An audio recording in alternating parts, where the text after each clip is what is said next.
Women get real. Doula of Belfast, Nicola, speaks to us about her role and what her job entails. Um, Hi, I'm Nicola, and I am a birth and postnatal doula. I have been running my own business, Doula of Belfast, for 2 years, and it just seems that this is what I was actually born to do. I love working with women. I grew up with my sister. I went to an all-girls school. I um, I did health and beauty therapy, which was female orientated. I lectured in beauty therapy, which is all female orientated. So women are my passion. I love working with women. I love the rapport that we build up together. And and just working with women at their most vulnerable is just such an honor and a privilege for me. What is a doula and what exactly is your role? So let's just look first at a birth doula. What a birth doula does is that she will work with a pregnant mum, um, probably from about her second trimester. They'll get together and they'll have a couple of antenatal sessions where we'll look at birth plans, we'll look at breathing techniques, we'll look at your health and fitness, we will look at pain relief techniques, we'll look at medications that the hospitals can offer. We'll look at inductions and what that would involve, how we can prevent inductions and things like that. And then the doula goes on call at about 38 weeks, and she will come whenever the mom's ready for her to come and be a support, whether it's in her home or at the hospital, or late when the mom's laboring at home for a few hours and then they'll move over to the hospital together. Um, and she will give continual support to the mum throughout her labor. And then when mum and babe have latched, if the mum's decided to breastfeed and things have settled down, then she'll take her leave and the doula will go home and will come probably about a week or two to have a check-in with the mum, go through the birth, check everything's going well, and then that would be the end of like a birth service. And then as a postnatal doula, what happens there is that obviously there will be um, a prenatal visit where the doula gets to know what your preferences are, how things are in your home, um, what you are hoping to do feeding wise, what your hopes and dreams are. And then as a postnatal doula, it's quite a flexible thing because on the day, the mom might have had a terrible night.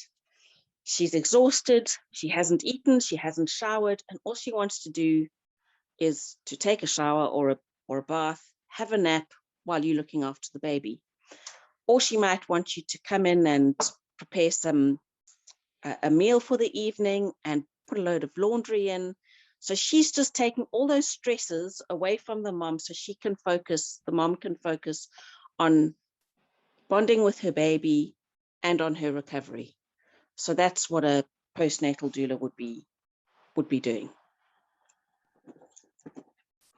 You said it's best to contact you about the second trimester. Is there any particular reason to wait till then, or could you contact you before that? Oh, you could, yeah, anybody could contact whenever they felt it, but normally the first trimester, all the excitement's building up, and oftentimes you're not feeling 100%. You might be suffering from morning sickness, or you haven't told anybody. It's a big secret for the first 12 weeks. So when you're ready to have a doula come and support you, or so often when the contract's signed, and if there are any questions throughout that period, your doula will be able to answer questions, uh, if you've got any concerns, she's basically there to serve you from the time your contract starts. So whether it's your second trimester or your first trimester, it doesn't really matter. But normally women are looking at their birth plans and things like that from their second trimester. So if somebody wanted to hire me from first trimester, that's not a problem for me at all. Whatever makes the mom feel comfortable and reassured is what I would like to do to reassure her. COVID's obviously hit us in the last year and has had a big impact on pregnancy, birth, and even after birth for most mothers. I personally myself was pregnant during the pandemic and had my wee one, and I didn't really know an awful lot about your service that was there. So has COVID impacted your service, and if it has, in what way? So yes, COVID has really impacted business.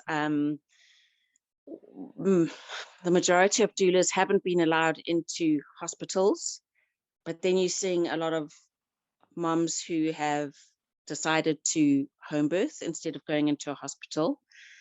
And then home births have been restricted a bit because ambulance services weren't really available.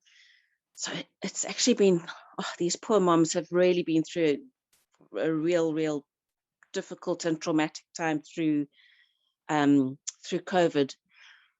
So some moms have been able to have a doula instead of their birth partner. Unfortunately, it's been a one or the other. And those moms who've had home births have also had to really fight and advocate for themselves to have a doula with them. So unfortunately, through COVID, I've had no clients. What I did is I actually pivoted my business and I wrote a handbook for the dads. My heart really just broke for the dads not being allowed to come in until mom was in established labor. And sometimes they missed the birth of their baby. They had to wait in the car, or they went back home because it was so cold. They came back to the hospital and their partner had already had their baby. So what I did is that I wrote a handbook specially for the dads or partners, and just giving them how to support their laboring partner at home and in a hospital setting. So I launched that probably, was it the beginning of the year?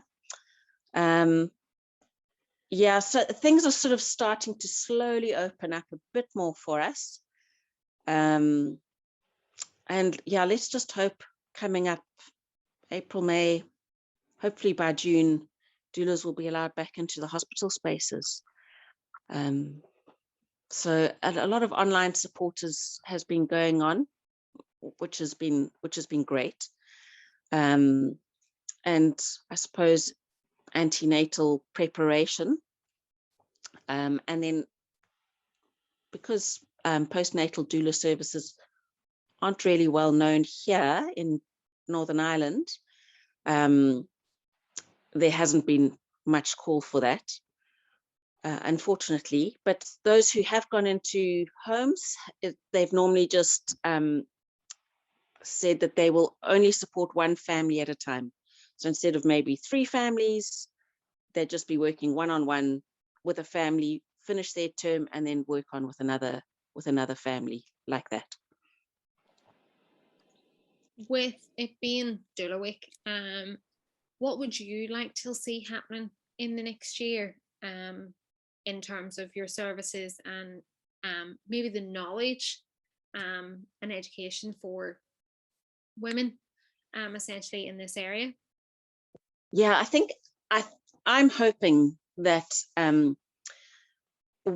doulas will all be allowed back into hospital spaces and into birthing spaces, because we really do have an important role to play. There's evidence with continuity of care, how much cesarean rates go down, how much interventions go down, the use of pain medication goes down. So the role of a doula is, I would say, it's crucial.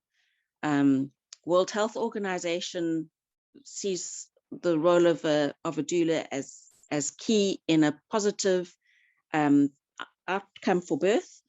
So I'm hoping that in the next year we'll be invited back into birth spaces, and hopefully women will be able to be hearing more about doula services and reaching out for our help through social media, through word of mouth, through platforms like what you're doing, Gemma. So yeah, I'm just hoping that we'll get more exposure and will be used more, because what our goal is that women have a positive birth experience, because it affects their outlook for the rest of their life.